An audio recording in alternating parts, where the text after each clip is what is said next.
ornaments, so don't get too elaborate with the window.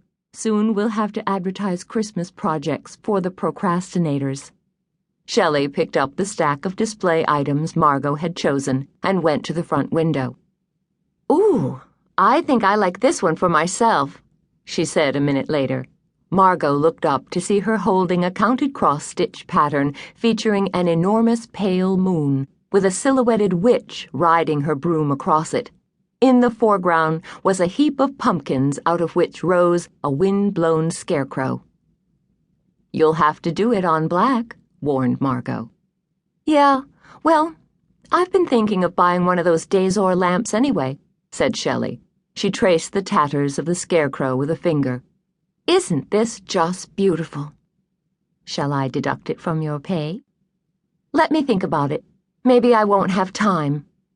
Margot laughed. Shelley sounded almost hopeful. Shelley Donahue was a schoolteacher who'd taken this part-time job to earn a little spending money over the summer. She'd spent most of it on floss and counted cross-stitch patterns. "How many did you order?" she asked. "Only 3. Not many people like working on black."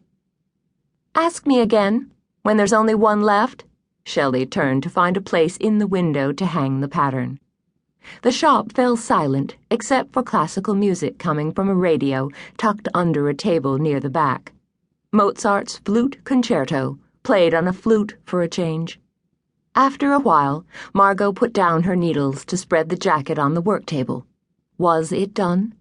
She reached into a basket on the table, and among the scissors, marking pencils, knitting needles, and all, found a fabric measuring tape. "I thought I'd find your sister here when I came in," Shelley said. "Yes, I've been thinking she might be here today." Margot stretched the tape down the back of the jacket. "When did you last hear from her?" "Day before yesterday. She was in Las Vegas." She adjusted the jacket to measure the front. "Did she win?" "Perhaps just one more row. Then she would bind off." "Oh, I don't know.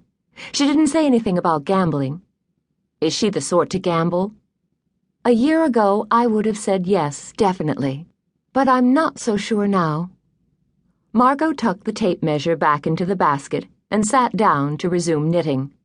Shelley made a concerned face and said, "Oh, Margot, is she coming because she's broke?" Shelley had a cousin who mooched. Margot considered that.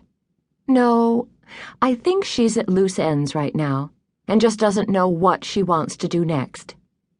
Betsy was Margot's only sibling, her elder by 2 years. They had been close as children, despite having very different personalities. Margot had been the placid and obedient one. Betsy had been impulsive and adventurous. At 18, Betsy had run away to join the Navy. A year later, she married a sailor in one of those hasty Justice of the Peace ceremonies, phoning home with the news only afterward. This completed the breach between Betsy and her parents, which was some years healing. Margot had lived at home until she finished college, then married the boy she'd dated since junior high. The sisters had stayed in touch over the years, but had not seen much of one another. Betsy's first marriage hadn't lasted long. She had moved around a lot, and then wrote of belated plans to get a degree.